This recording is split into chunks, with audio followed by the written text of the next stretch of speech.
Hello, I'm Irina Baker. Welcome to the podcast I Am a Woman of Power, inspiring stories and practical tips on overcoming challenges by going within and connecting with your divine power. In addition, every interview has a complimentary companion podcast practice at radiantmastery.com/practice. I'm here with Josie Mercado Chavez. She provides individual and group nutrition counseling for all age lifespan, from pregnancy to the end of the life stage. She also provides wellness programs for corporations and schools. Hi, Josie. Hi, Arena. How are you? Very nice. Hi, very nice to see you here. I'm very pleased that we're doing this interview, and I know your story is so fascinating. Thank you. Same here. Same here. Very nice to see you again. Thank you. And right off the bat, I want to ask you, so you've lost 175 pounds. Is that correct? Yes, from 325 pounds to 150 pounds right now. Yes, That is incredible. And you've been holding on to 150 steadily for some time? for some time now. It's been 3 years. Yes. Oh, wow. It's not easy to lose weight generally. People Mhm. struggle with it. But another challenge arises when you have to maintain what you've lost, right? Yes. Because a lot of people, they lose the pounds and then they gain immediately, even more than they lost before. So this is quite an accomplishment. Yes, definitely. Sometimes the secret to a successful weight loss is not the weight loss itself, but maintaining the weight loss. So I would agree with you. Yes, that's definitely, definitely. And with my little thing here, my little, I guess, achievement, I just finished 40-day green juice fast oh and wow. I've lost 18 pounds, I believe, maybe more, but I count it as 18 pounds. And so now I am striving the same to do the same. I'm going to maintain this weight because I'm really happy with it. Well, I'm pretty sure you will. That is good. That's good. That's an But accomplishment. But of course, my achievement is nothing compared to yours. That's why you're the guest here to talk about your achievement. So Sure. let's start. Okay. How did you battle with, and I don't like the word battle, but it seems like here maybe it's appropriate. How Uh, did your battle with weight start? When did it start? it started when I was 15 years old. Oh, wow. Yes, 15 years old. Back then, that's the last time that I weigh 150 pounds. And so, can you believe it? I weigh 150 pounds right now, And and by that the was way, what's your height? What's your I'm height? 5'2", 5'2". 5'2". I Uh-huh. I shrink a little bit. I used to be 5'3", 3/4". I now lost the 3/4, so it's only 5'2" now. I think gravity is working its way. Of course, we don't mention that part, right? Exactly. So when you were 15, what was your height? I was 5'2" at the time 5'2". already. Yes, Mm-hmm. I never grow in height. I grow this way. Uh-huh. Maybe you were directionally challenged. I Yes, am, I for am. example, I I can't am direct. orient anywhere in the I physical. am. I am directionally challenged. That's correct. What do they call it? Horizontally impaired. Horizontally impaired. That's a new term I need to remember. Horizontally impaired. That's right. So Okay, that's that's so that's when it started when I was 15 mhm, years old. Yes.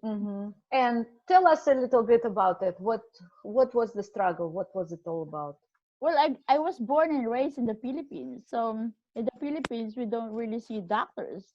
I think, and that one particular time during when I was 15 years old, I'm having a lot of different health issues or problems, and my doctor, I mean, my mother brought me to a doctor, and they told me that I had what you call hormonal imbalance. I think they said that Did I you did it start all the physical problems? Did they start at 15 or they've been gradually coming up even at their early age? no, I started right when I was 15. 15. Yes. Mm-hmm. For some reason or another, I have what you call hyperthyroidism, Mm-hmm.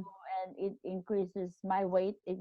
My weight goes back and forth, and I have a Mm-hmm. lot of pain, a lot of different things already. So, but we could not afford. My parents could not afford medications and stuff, so they keep bringing me to these doctors that doesn't require medications or anything. My mom believes that okay, well, uh, I'll outgrow it, you know. Mm-hmm. And although we have doctors and in nurses in my family, for some reason my parents think that it's something that I will outgrow, and I did outgrow, but at the same time, it I gained so much weight. Mm-hmm. How did it feel when at 15 years old you were overweight? And by the way, how much overweight were you? What was the normal weight and how much more did you I weigh? was 15 years old. I was 150, but it didn't say 150 pounds. I was by the end of that year, but my 16th birthday, I was up to 200 pounds already. Oh, I see. So So at 16, you became 200 pounds. yes, I Hmm. became So, 200 pounds at the age of so how did it feel to be 200 pounds at this early age when you're just forming and there is a peer pressure and everybody around you? How did it feel? it feels really hard, and as you see, kids, you ever hear the word kids said the darnest thing? Well, at 15, they say the darnest thing, and of course they call me different names, fat, any names in the world, you know, they can call you. Especially in the Philippines, it's very unusual for us to be overweight. Most Filipino women are short and tiny, Hmm. and for someone like Actually, me, interestingly enough, when I was growing in this former Soviet Union, we didn't have overweight people either. So yeah, it was quite a shock when I moved to America and saw overweight people and in so great numbers. I yeah, was actually very, very shocked. And my mom came to visit. She was in shock as well. Because again, the Soviet Union, now a lot of people are overweight because cars are there. Now yes, people got into cars, they got McDonald's right there. So yeah, that's another different the whole story. story. So the same thing growing up. That's not a lot, especially at my age. 15 years old is unusual to find Hmm. someone overweight at my age. So I used to ride what you call jeepney in the Philippines, the little buses, and I had to pay double because I have two space, and I have to pay the driver double in order for me to occupy two space. And it hurts for me to be charged two places, two pair, because of the fact that I am big and I'm fat. They told me, oh, you occupy two space, so you have to pay two spaces. So Wow. and for children it was hard for someone my age because I was in high school back then. So uh, it was hard. I mean, I have to deal with I'm not gonna say bully, but they are almost to the point of being bully. Hmm. They will call Hmm. you names. They will tell you, "Oh, you're so fat. You this and that." Hmm. And Right, right. it was hard. And then, of course, the clothes in the Philippines, they're all tiny, small, because it's not Uh-huh. it's not geared for people that are bigger. Unlike Right. in America, you have 4X, you have 2X's. In the Philippines, no. The most you weight is like maybe large, maybe. And Hmm. and all the clothes are designed for tiny, tiny, tiny person. And that's a huge problem because where can you get off the island, right? Or islands there, and where do you find if only make yourself?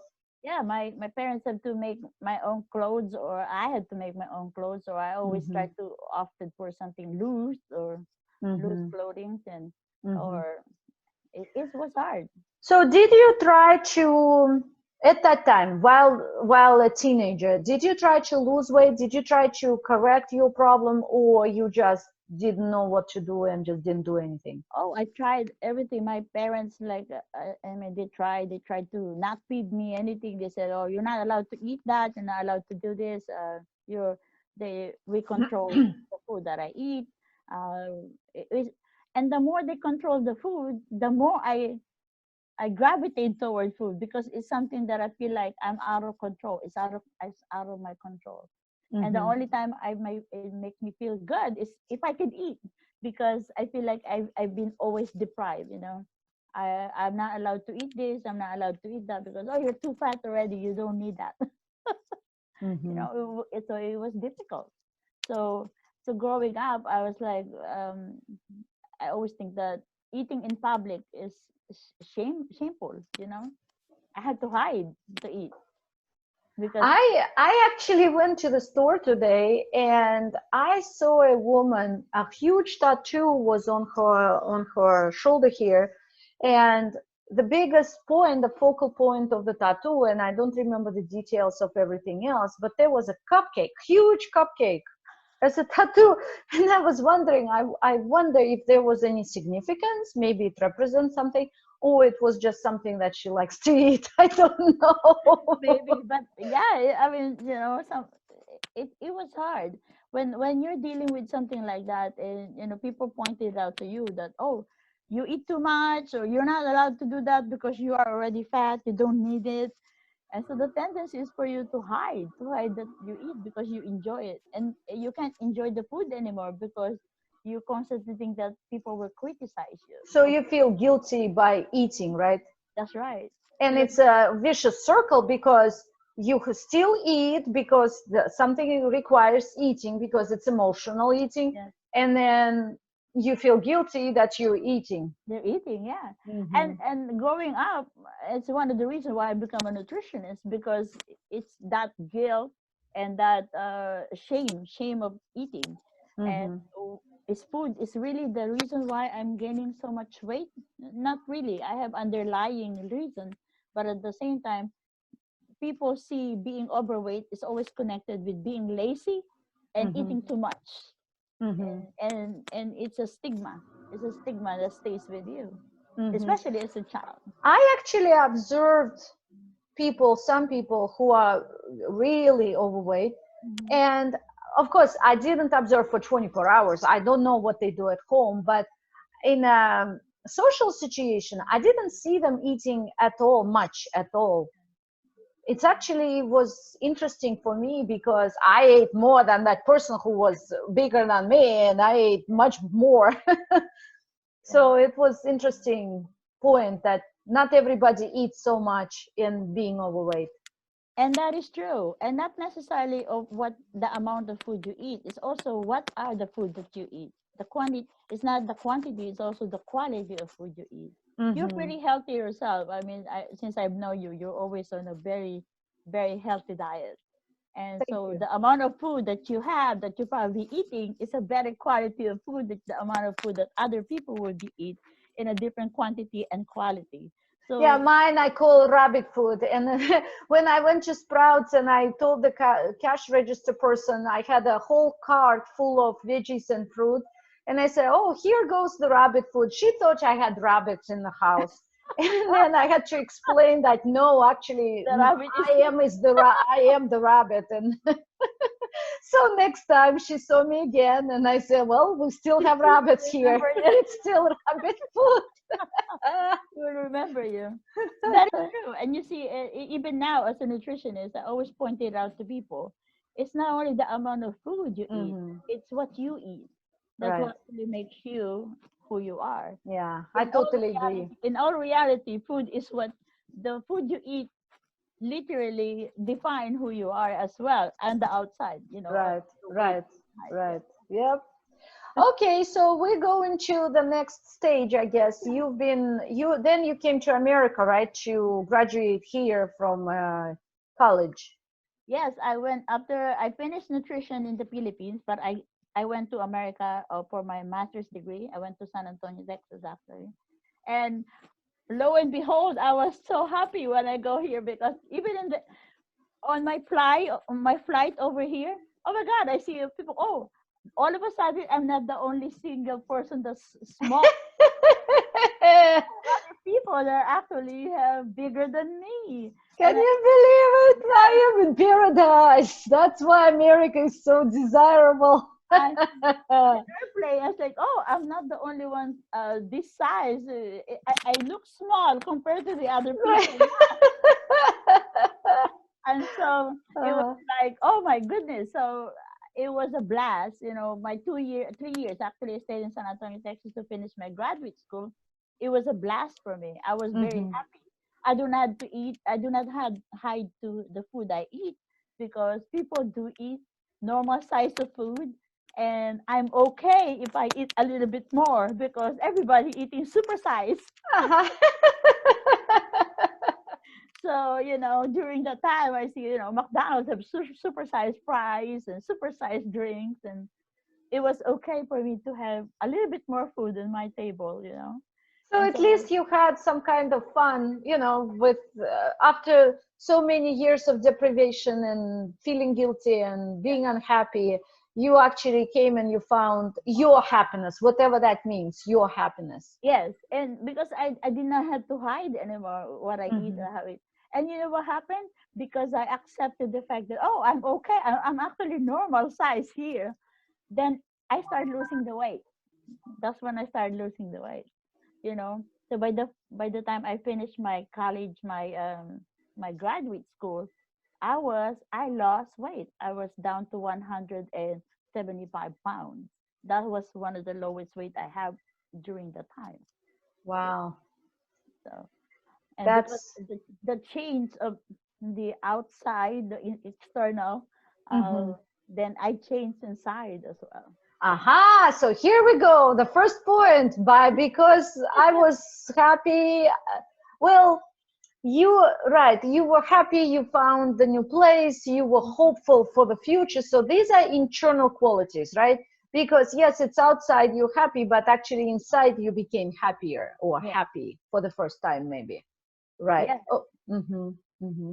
definitely. And so you became nutritionist, and then what happened that your weight started increasing again because you were happy and you were fine, but then what made it increase? Well, I went back to the Philippines. I was okay. I was good. I became a professor and then go back to the United States again after a year or so in the Philippines. I always wanted to come back to the United States, and so I got married, got 2 children, and uh, during my pregnancy, I had gestational diabetes. That's when my Mm-hmm, my weight came back. I gained mm-hmm. 50 pounds on my first pregnancy, and my second pregnancy I gained more, and I never lost the weight. I think that's when the struggle started.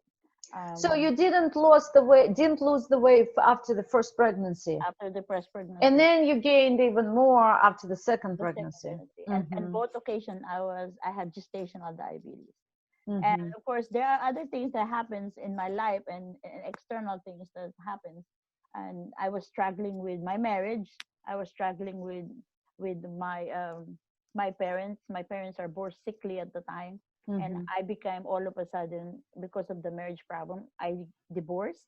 And all of a sudden I found myself taking care of two elderly ill parents. And then I had two children, two young children, and I was a single mom. Mm-hmm. And I had to work 2 or 3 jobs to put food on the table, Mm-hmm. able to help to put together, because my parents came from another country, from the Philippines, and all of a sudden I had to take care of them here. And Mm-hmm. it takes 3 years before they can even get insurance or anything. I have to be responsible for their care. If So in not order, five, right? not 5. And so Mm-hmm. during the time, I have to work 2 jobs. One job to support my parents, one job to support my kids, and the other job to support Wow. for the other things, like your rent, your telephone, your car, Right, anything else. right. And I was Is living in is California at it the time. is it during that time that you started getting one deadly diagnosis after another? Yes, Let me just mention the list because I don't want us to go into sure. those because they're very, very, I think, traumatic and Yes, heavy. What what doesn't kill us makes us stronger, right? Viktor yes. Frankl told specifically for Josie, so she knew how to live life. Yeah, I think that quote is specifically written just for me. Exactly, exactly. Yes, So you were diagnosed with lupus. Then you were diagnosed with stage 1 breast cancer. Yes. Then you also had ill parents, as you said. Then you had a stroke.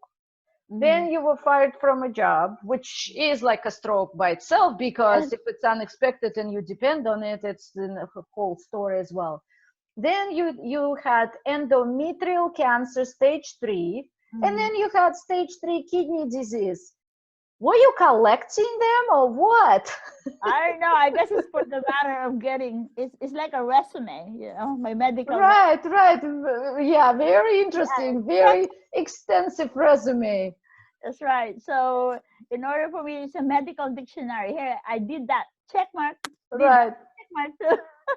And interestingly enough, that people, what's fascinating, people get, well, actually, people die from any of these diseases, but you had so many and you're still here, thank God. And we're doing this interview, thank God. Yes. But you did survive every single thing, but and being overweight and doing all what you needed to do to survive. That's right. So, what do you think, what was the cause of all these illnesses? Do you think weight has to do something with it? I think weight has a very good, is a very big factor to it. But at the same time, the other big factor is because I was not taking care of myself. I was taking care of everyone else but myself. I think that I was on an autopilot during that time. I take care of my parents, I take care of my children, and the last thing on the list is me. So talking about, do I have to eat healthy? No, because whatever is on the table, that's what I needed to provide. Do I exercise? No, because I do not have time to do anything else. The last on the list is me. I never taking care of me during the time. I was just literally just on an autopilot, taking care of everything else but my health, myself, and so that was it. I think I just let it go. I just say, okay, I'll deal with that later. So what can we say, that you just gave up? I mean, it's no judgment, no judgment whatsoever, because imagine all these deadly diagnoses coming up one after another and everything else that is on your shoulders. So there is no, but just how we look back in hindsight, was it that you gave up on yourself? Yes, you're very right. I gave up on myself. All I'm doing there is just surviving. I'm just surviving and be able to just provide for my parents, for my children, so that they grow up and be good. I mean, if they are good, then I'm okay with that. It doesn't really matter if I'm overweight, if I'm taking care of myself or no. I just kind of, everything is just for them. So you were serving them and completely ignored and abandoned yourself. Completely, yeah. Yeah, you Except for had to. Yeah, you had to. except for the fact that I am eating to eat up whatever stress I have, and during the time too, I was all by myself, except for a few friends. I really just on my own, so I have no outlet except for food. Food was become my comfort. It's something that I turn to. I could not. I don't have money to provide for any kind of counseling or anything like that. My counseling is for me to cook and to eat. That's my outlet. That's And my also, to eat healthy is more expensive than to yes, eat comfort food. definitely it is, and especially during the time I live in California, I have to pay for housing. I have to pay for everything else. So food is like on the Right, further down the list. right. So, and to eat healthy, it takes money. And for me, whatever I can provide from the amount of money that I have, is it. Right, right. How did it feel to be overweight during those times? It was hard because I know I'm a nutritionist. I have all this knowledge. I have a master's degree in nutrition. I should know better. I should know better. I should Did know that. somebody tell you that in the face, or you Oh, didn't hear? They did? yes, yes. I Really? most of the time I was one of the reasons why I think during the time I was not in nutrition at all. I was not practicing nutrition. Mm-hmm. Actually did other job beside nutrition. I tried to avoid nutrition whatsoever. Mm-hmm. In fact, I don't even want to tell them that I have a master's degree in nutrition, because then they judge me as soon as I tell them that I have a master's degree in nutrition. they judge me. Why are you like that then? Right. What would you say to somebody who would come to you right now and would say, why are you nutritionist and you are overweight? if if this the case right now I'm on a very good weight, so They won't say. no, they won't say Right. that. And I'm actually doing good right now. Nutrition, I mean, health wise, I am doing well, you know. But you see, the thing is, I ultimately, I think me being overweight and being on the other side of not being healthy helps me now to be able Right. to tell people it can be done, because Right. I was right there where you are right now, and there's a way out. And that's actually my point, where it says, and I'm not telling you only this because scientifically I know it could be done, but I know emotionally and physically I've been there to where you are. Right. Come out of it. I've known a hypnotist because when I was myself doing hypnosis, I've known a hypnotist who was very overweight and he was providing weight loss hypnosis Notice. sessions. And that question came up as well in our discussion. So it's interesting how people would react. He said, yes, people react because I am overweight myself. And here I am providing hypnosis for people to lose weight. Yes. Yeah. People are very judgmental in that fact. But the thing is, the only thing is, now that if people ask me now, and if this interview comes out and they find out who I was before, I'm pretty sure it's gonna come up again. But you know, I do have a better answer now, and my say, Right. hey, that was me before, and see now I can actually show you how to Right. get to where I'm at right now. Right. So Exactly. and that's the And beauty. now it turned into a credential. Yes, it becomes Right. part of my resume. Exactly. Part of your extensive resume. Very, very, very extensive resume. That's right. Yes, it's Yeah. an So extensive. did you feel numb? Did you feel what exactly were you feeling when you were overweight, when you were working all the time? What were the feelings there? Because you look at people who are overweight and you don't know what's going on inside of them. They smile at you at the store and they walk around, right? You don't know if they're happy, they're not happy, what's going on, especially when somebody is really, really overweight. It has to be a problem, right? So Yeah. what did you feel? Did you feel anything? Were you numb completely? What was going on there? Well, I was emotionally numb, but I mean, Mm-hmm. I feel all the pains. You know, being overweight is not easy because you have pains. You have your ache pains, your bones. You know, if you're 300 pounds, I mean, that's very hard on your knee You're and carrying luggage. carrying a luggage like all the You can't time. even set it down, right? No, You can't you with the luggage you can set it down, but here just you have to carry it. and when you sleep, you sleep with that luggage on top of you, you know, Right, right. so you can breathe. Most of the time you're out of breath. You can't exercise because you're in pain.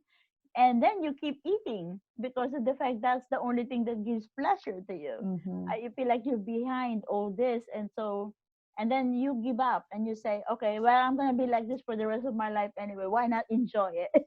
Mm-hmm. Enjoy the food that I So eat. that's what you told yourself, right? Yes, yeah, pretty much. You say, okay, Mm-hmm. well, I might as well enjoy this last piece of chocolate cake. I already eat the six pieces already anyway. Eat the seventh piece, you know. Right. So pretty much like that. That's how you think. So you started eating a lot. There I was started time. not much of eating a lot because I always have the knowledge of the nutrition anyway. It's still there. It's not in the Mm-hmm. back of my head. I know that if I eat that much food, that I'm gonna gain more weight. But the Mm-hmm. problem is if I do have the cravings, then I give in to my craving. You know, Mm-hmm. instead of taking it back and being mindful of what I eat, I just kind Mm-hmm. of say, oh, whatever, I give up now. You know, food is just like anything else. It's I know they say that food is not a drug; it's food. But Oh yeah, it is a but it drug. is a drug. It is a drug. It has a chemical reaction of the same as we have the drug. It is addictive. And the problem Mm-hmm. with is being addicted to food is harder than being addicted to alcohol or cigarette. Right, Those you can live without. Food you can't. You have to right, eat in order for you to live. right. And we have all kinds of attachments, Yes, emotional, physical, you name it, mental. name it. Right. And food is in the center of everything. And everywhere we go. Every exactly. occasion, every event, you have to have food. I So know when I start fasting, which I do a lot of fasting, which is not fasting really, it's green juice fasting. yes, So it's interesting misnomers, I think, but okay, I'll say it.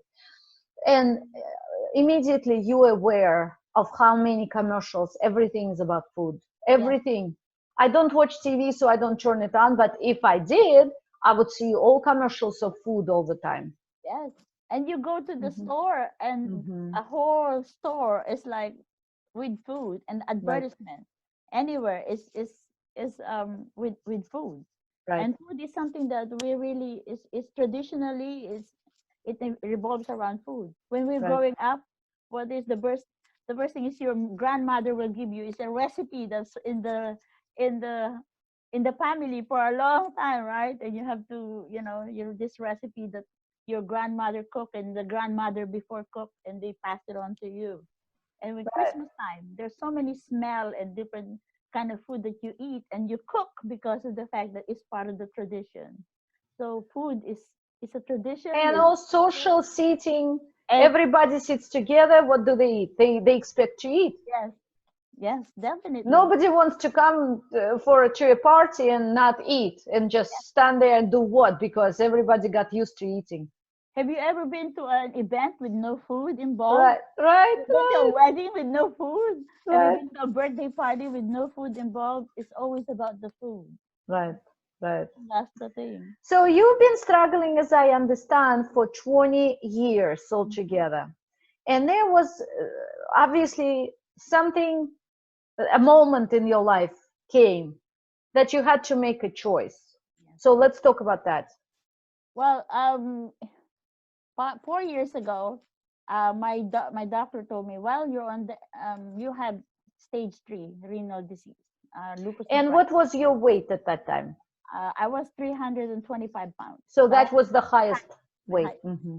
And my doctor said he gave me two choices. One choice, either you go on dialysis, or second choice is if you go on a gastric bypass, which they said with this particular doctor that I have two doctors, and both doctors told me that it's very successful for some of the clients that they have.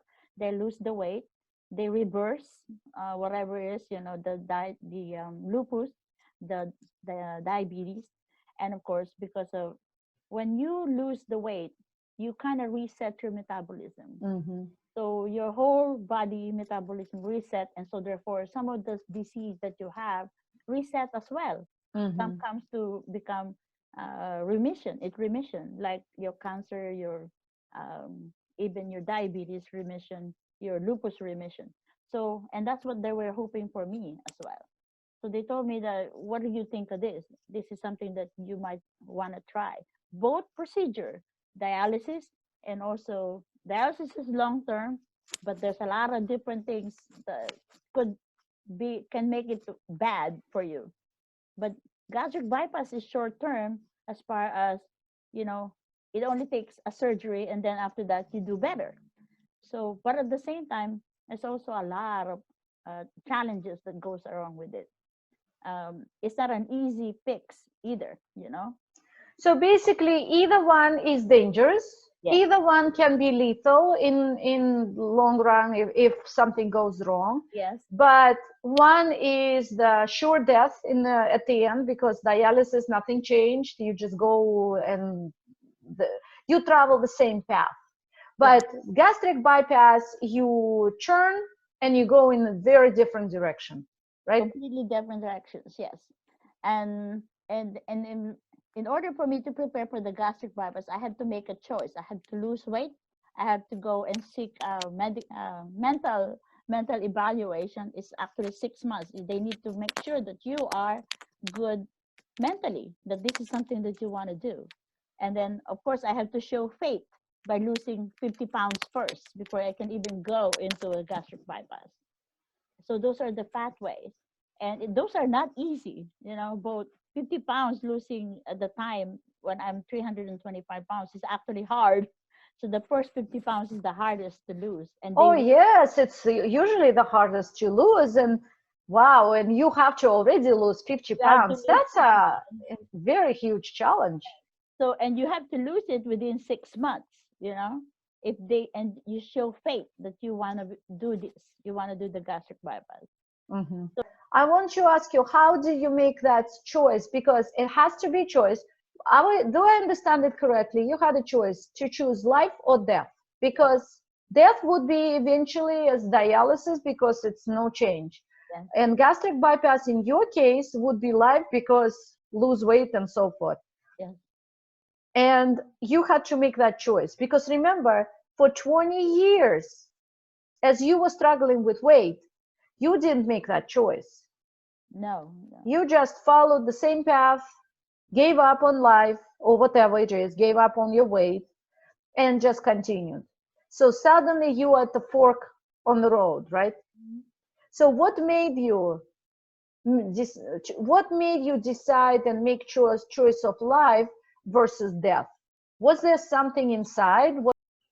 By the way, to get practical tips and awareness shifting activities pertaining to this interview, go to radiantmastery.com/practice to access your complimentary companion podcast practice.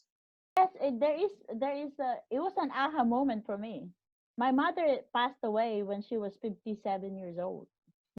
No, actually, correct me. I'm sorry. 57 years old is when she was diagnosed with with dialysis, and she Mm. passed away 12 years after that. I'm sorry, that was wrong date. But anyway, so at 57, yeah, 57. I'm at the time I was 40 something years old. I was almost there, and I said I have to choose life because otherwise if I go on dialysis, I'm gonna end up like what my mom choose. My Mhm. mom chose to be on the, well, at the time she did not really have any more choice because it's too late for her. She has to go on dialysis. That's the only way she's gonna leave. And so, and she lived another 12 years. But for me, to be on dialysis is choosing that I already give up. I give And up. its quality of life changes. Yeah, it's a life change. And for Mhm. me, I said, am I gonna be able to see my grandkids? Am I gonna be healthy enough to be able to run around with them? You know, Mhm. uh, and so basically, if you want to summarize it all, and I know I'm pretty sure this is when we talked about this before, you said I choose life. Yes, I did. I did choose life at that particular moment. And you had two women friends who offered you two examples, right? Yes, I At had that time. at the time I had two friends that are on opposite directions, and they both one is against and one is all for it, you know. And unfortunately one of my friends that took completely against it and is now gone and passed away. And she did say, because I know I'm trying to get the story out of you, Yeah, and I'm telling the story instead. So yeah, there were two women who were both overweight. They were yeah, close friends. yeah, One overweight friend said, yes, gastric bypass is the solution for you, right? And the other said, I'd rather die fat. That's what she said yes. exactly. That's what exactly what she said. She told me I'd rather die fat than to going through that whole heluba. And then the other friend of mine says, "Oh, she did and do it already at the time, and but the only thing is she did it for all the wrong reasons. She did it because she think that doing gastric bypass is something that will have her keep her husband and her being successful. It's Mm. not for the health reasons. She has other reason for it. And both of them is a very good. I can go either way, but they kind of gave me like a choice, you know, like having one angel on the other and, and another Hmm. angel on the other side and on my shoulder and helping me to choose. And but at the time I choose to do it because And it I was know. pretty strong example because that woman died when then she said, I would rather die fat than do all of this and bother doing it. So she did die. So she made that choice and she followed on. Yeah. She was pretty sick when she died. Of course, she did not die because of being obese. She did die because of other problems that brought on by being obese. You know, Hmm. the diabetes and uh, Well, basically, she did die from obesity because if that's the beginning, the course, well, there is more. There are inner yeah, issues, but obesity. helps create all kinds of diseases. Yes. So if you die from diseases, that means you still die from obesity because it's the first that comes Complications to the obesity, yes. in the outside. Mm-hmm. Definitely. Okay. And so that's when you made the choice. Did you have any internal aha moment? Did you have to talk to yourself? Did you have to sit and think about it or talk to somebody? How was the internal process for you? Well, part of the process of being able to qualify for the gastric bypass is you have to go and seek medical help. I mean, mental health. So I have to see somebody, talk to somebody, a counselor, and for me to realize why am I doing this? Is this something really that I wanted to do? And so that internal process kind of helped me to internally process what's going on with me internally, Mm-hmm. and see what's really holding me on not doing this. Why am I resisting of doing this? To hear more inspiring stories and practical tips on overcoming your challenges by going within and connecting with your divine power, make sure to subscribe to this channel. And I realized that why did I not do this before? Okay, what was the realization? Yeah, the realization is why did I not do this before? And I think the realization is that I kind of I did not have the time to even sit down and tell myself that this is something doable, that I can actually do this. I did not choose that path before, and I do believe though that everything comes in the right season and the right timing. And I think that particular moment when I decided that this is something for me to do, that is the best time. My children are grown. My parents are both gone. My So children are you could finally take care of yourself. this time I can finally take care of myself. And of course, it helps that I have a partner, Eric, and that willing to be there with me and help me through the Mm-hmm. process. That Mm-hmm. he's been there for me to tell me it's okay for you to do this. You can take care of yourself now. So, and that So helps. what were the internal issues in as you identified? Any internal issues that you were hiding behind fat? Anything? Yes, I was really hiding behind. Hiding behind my fat, because I think for me being fat is something that, oh, it's okay. I mean, I'm hiding with all this. I do not have to do anything else. I just have to take care of my parents and take care of my children, and I'm okay with that. That's it. And uh, all the emotions that comes along with being fat is there to support me somehow. I don't know. It's a weird way of thinking about it, but that's No, it's understandable. yes. But that's what I was. I was hiding. I was hiding from my fat. I mean, I was hiding Mm-hmm. all the luggage that I have, and it's something that I was not very proud of. That I wish that I realized it sooner, but I guess I didn't. Mm-hmm. Until So what did you do exactly to change the situation internally? I know you went through gastric bypass and did all the physical steps that needed, lost weight, you had counseling. Did you have any steps that you worked on inside as well? I did. I think one of the things is that I had to trust in God that this is something that I wanted to do. Mm-hmm. I had to recognize that I am hiding behind my fat. I'm hiding behind this luggage. I have to trust in God that is that spiritually I'm ready to do this, because I have to trust Him that this is gonna work. This is good. Mm-hmm. Did you talk to God at that time? Oh God, I am always been a very spiritual person. I'm Catholic, and one of the greatest things that my parents give me is being being always connected with the church, and going to church and being spiritual. You know, Mm-hmm. I'm one of those that if I don't go to church on Sunday, I feel kind of bad. I feel guilty about it, and I know it's not the church per se. It's just that being connected with Him, or with a higher power, is what So really. you did have to, this is a good moment for me because that's what I teach and preach and live. Yeah. So you did connect with God on your level, however you could, Yes. and you talk to God about it, right? Yes. At this point in time, that's when I actually say, okay, I need to change. and something has to change. Hmm. Change should come with this, and So you ask for change? and I ask for change. I ask for change. I cannot live like this if I want to. I want to be able to enjoy my grandkids. If I want to be able to enjoy my children as an adult, and I want to be able to enjoy being with Eric, and So do you think the change came? Well, obviously we do know, but do you think that you asked God for a change, right? So you looked up, and what happened after that? Do you think the divine help was provided? You were guided to right people, you were doing the right steps? Was there divine guidance? yes, as soon as I open up for the change, as soon Mm-hmm. as I actually said to myself, yes, I'm gonna do this. This is what I want to do. This is Mm-hmm. how I want to see myself in within the 10 years frame.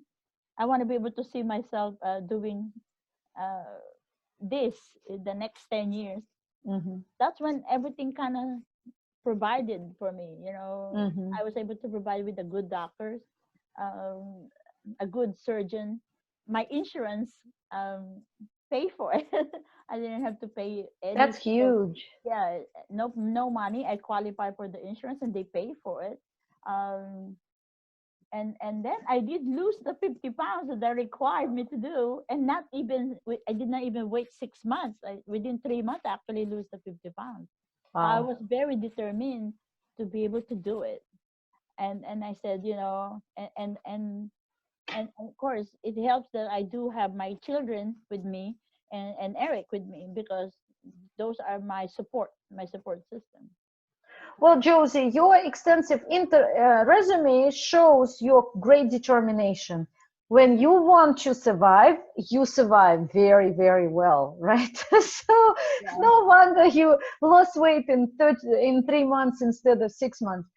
What I would like to comment here, by the way, how for 20 years you were not open, because I've heard from you, you open up to the idea of change. So I would say that for 20 years you were not open to that idea. You were closed-minded, or whatever that was. You were following the same path. And then I do believe that internal change comes first, and then outside the world follows. So I would say at some point you became ready, like you said, at the right timing, at your own timing, you became ready to choose life. And when you became ready to choose life inside yourself, then it was provided. The moment of your doctors telling you about gastric bypass was provided, because gastric bypass was all this time around, still available, right? But it wasn't in your reality. For 20 No, years, you didn't think about gastric bypass. Suddenly you are, no. At that right? time, gastric bypass for me is something that people do, you know, something that other people do, not me, you know. Right, because it wasn't your reality. So after that, so what I'm trying to prove here, that first you changed inside, you made that choice, you Choice. opened up, and then everything else was provided. Divine guidance was provided. And of course, super important that you reached up, looked up, and asked God that you wanted to change. And then things started working, and everything was challenging and yet smooth and doable, right? Yes, yes, it was. Mhm. I when my children talk to me about challenges, I always tell, first and foremost, I always tell them, if you have faced into a crossroad or a milestone, so to speak, I always tell them, please pray about it. And second is that, things, if it's easy, if it's provided to you and is easy and it's all lining up, it's usually God telling you it's okay to do it. Good, very good. Yes, absolutely, absolutely. Because yes, when you are, I call it in the flow. Yes. Thank you. It's a very brilliant point. So and that's why when those things happened for me, it was good that I had brilliant doctors, and those doctors really believed that I could do it. It was hard, believe me. I almost died too doing it, but I didn't, and because of the sheer determination that I'm gonna go through to it, I guess. But it was easy. Everything was provided and aligned to me. the universe kind of say, okay, it's aligned for you. All you have to do is plunge into it. So I did. And This that's is a great point because I want to ask you, why did you share this particular story? What is it for audience? And I think I have that sense what you're going to say because this is exactly the moment that what you described right now is why you're telling the story. Do you think? Tell us why are you telling the story? well, I want people to learn from my mistake. And my mistake is not opening up. It's not opening up myself to the universe and say that I want to make the change. And second of all is And I and hide not choosing life. choosing and not choosing life Mhm. as it should be. We should always choose that.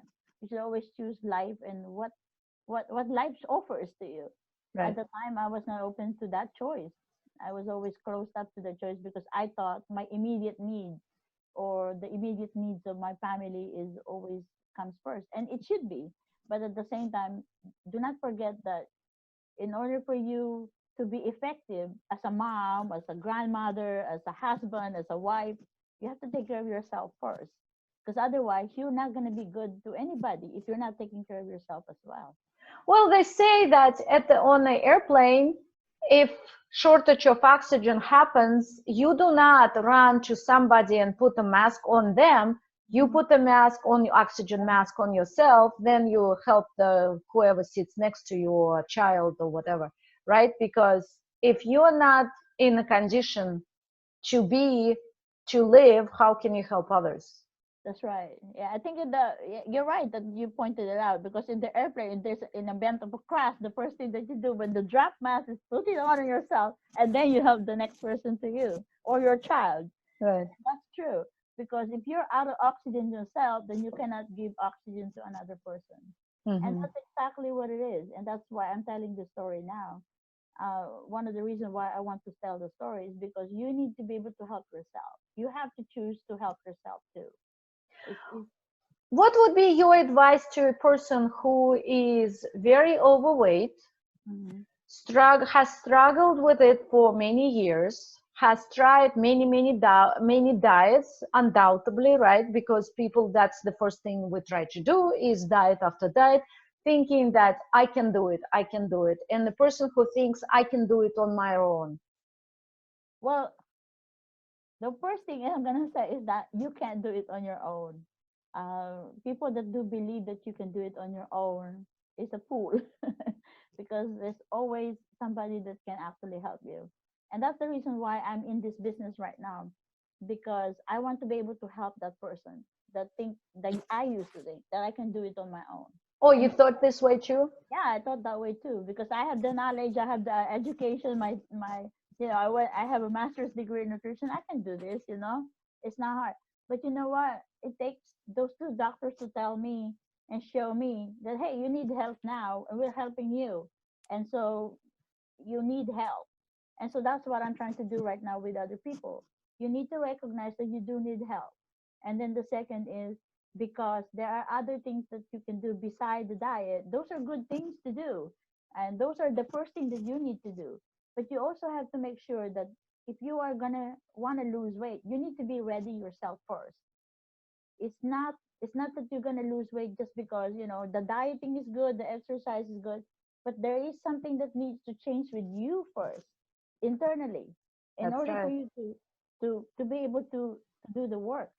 Because if you're not ready for the big things like changing the way your relationship with food is and how you see food and the role of food in your life, then you're not going to be able to be ready to do the And change. how food helps you with some, right? Because food is comforting and food is also a mechanism, defense mechanism. How do I hide from life behind that? Exactly. How does it serve me? And food, as we were talking a while ago, is all different things. It all depends on how we look at it. The relationship with food is one of the uh, different people have different relationship with food. And for people that are overweight or obese, the first thing that you need to look at is what is my relationship with food? And you're not going to be able to do that without someone's help, a counselor, somebody who can see you to walk through. Even with someone like you, and now, even now, us talking about it, you're helping me to discover more things that I haven't really discovered before, you know, that I do have a different relationship with food. I do have a different relationship with myself now than when I was back then, when I was 325 pounds, you know, and now that I'm 150 pounds. My relationship with food changed, and my relationship with my children changed. My relationship with my husband changed, and even my relationship with my own self changed. So those are the things we need to look at. And so people that are obese right now, you have to look at those first, you know, and you do need help. Recognize that you do need help. Right, right. And the main thing is you have to be ready for it. You have to want it inside, and you have to ask God before you ask anybody else. You have to, and the thing is, I mean, gastric bypass is not something that, as a nutritionist dietitian, it's not something that I would tell you to do right away. I'm not gonna tell you, oh, okay, yeah, gastric bypass is available, so you do it. No, gastric bypass is something that is a last on the list. You have to go through the list and do the things that you can do first before you do gastric bypass, because gastric bypass is not, is a medical procedure that there's irreversible. You cannot go back. If they reduce your stomach to a size of an egg or a size of a banana, there's no way that they can reverse that. And it is a dangerous procedure. And even after you had the surgery itself is not the answer to your prayer of losing weight. It's not a miracle. It's not a magic thing that you go on surgery tomorrow, you're 100 pounds lighter. No, it's a process. Right. And It's a that's what journey. it's a journey. It took me it took me a whole year to prepare for the surgery, and another year to be able to where I'm at right now, and 2 years to be able to maintain the weight. And even after your surgery, and if, even after you lose all the weight, you still have to maintain the weight. You have to stay healthy. You stay to be on top of things. You know, you still always choose that you want to be healthy. Otherwise, a surgery is just a surgery, and it will end just being a surgery. Right. It's not a health. So that's what people need to know. That's very good. Thank you. I want to ask two more questions and we're done. So the first question is, now, what the state of your health? Because I gave the very extensive resume before of all the diagnoses. Now I want to hear do we have a very lean resume now Oh with yeah, no, with no no diagnosis? more. The diabetes is, of course, no more. I do not take insulin anymore. I do not even take any medication. The least I take now is, of course, my high blood pressure medication. That's part of my age, you know, and inherently, because I do have a tendency to, I'm a high strung person, so I do have a tendency to be high blood pressure. But at the same time, now maintaining a very healthy diet, of course. So, but no diet. My cancer is gone. I'm on remission. Been remission for the last 5 6 years now. No diabetes, no insulin, not taking any medications. How about lupus? Lupus is on remission too. So Okay, let's go over. Lupus is in remission, no cancer, right? no cancer. Cancer No, for 5 years. Yes. so after stroke, everything is good? Yes. After stroke, everything is good. I Oh mean, my I do gosh. have a little bit of cognitive impairment sometimes, but that's also with my age. Okay.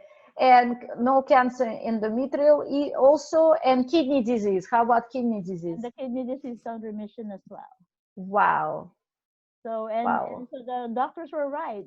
As soon as I lose the first 100 pounds, everything reset. My metabolism reset itself, and Wow. so I don't even need any medication stuff. But of course, it's a lot of work. It's I'm still continuously doing work in order for me to maintain the weight. It's not enough that you just had the surgery. You have to Right. You have to be aware and you have to make choices and you have to follow the course, new path. everything that you need to do that should have done years and years ago of minding being mindful of what I eat and what I do. I'm doing that now, I'm doing that. So I think if somebody who is really in great need of change and hasn't done it and wasn't able to get help, I guess, tried to do it on her own or his own, we would say, please watch this interview and make a choice, right? Yes, definitely. I have this saying before that, I was in a very, very dark side, dark place when I Mm-hmm. was 325. I have all these diagnoses there. I was in a very, very dark place, and and thank God that I have my parents, my children, to you know to keep me together. Mm-hmm. But because I was in a very dark place, I do believe now that even if you are in a very dark place, and even if you cannot find the light, then you have to start with yourself and be the light to that darkness. And you have to find that within you, because that's the only way to place. You're the only one that can find that light and bring it out. Otherwise, no one would do that for And you. then you can shine the Then path you to can others. shine. Then you can shine to others. Then you can go ahead and help others to find that light within themselves as well. Right, right. Okay, my last question that I usually ask, are you a woman of power? Can Yes, you I say? am. So let's say it, I am a woman of power. I am a woman of power. Woo! Woohoo! Definitely. Well, for you, Josie, I would also add, I am a woman of power and determination. And determination. And I'm 175 lighter.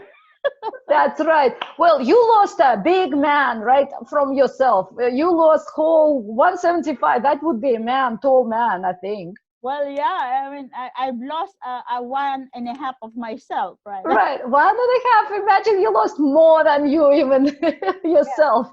myself, yes. That's, Yeah. and it is important for people to realize that it's hard when you are overweight. When you're obese and overweight, it's hard to see that, and it's hard to see within yourself too during the time. So what I advocate, whoever is going to be listening to this interview, that if you are on a position that you are obese or overweight, find help to help you, and find within yourself, what really is making you and keeping you staying overweight, or why are you not taking the right steps to do it. Hmm. Talk to Irina. That's right. She'll I'll find tell the them. light. She'll find the light for you. She'll help you find the light for you. Thank you, Josie, so much. It was a very, very inspirational, first of all, journey for you. It's been journey that you can really say, I have credentials. I am a nutritionist who earned my badge of honor. I've been on the dark side and I'm now on the other side. And I know how it is there and I know how it is here. What do you choose, right? Yes, and I can show you the scar bottles.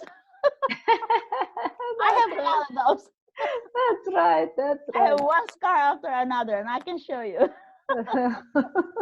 Yeah. Thank you. I Thank am a woman of power, helping women to awaken to and connect to their internal divine power. Slow down and tune in. Thank you so much. Bye. thank you. Bye bye. Remember to get practical tips and awareness shifting activities pertaining to this interview, go to radiantmastery.com/practice to access your complimentary companion podcast practice. To hear more inspiring stories and practical tips on overcoming your challenges by going within and connecting with your divine power, make sure to subscribe to this channel.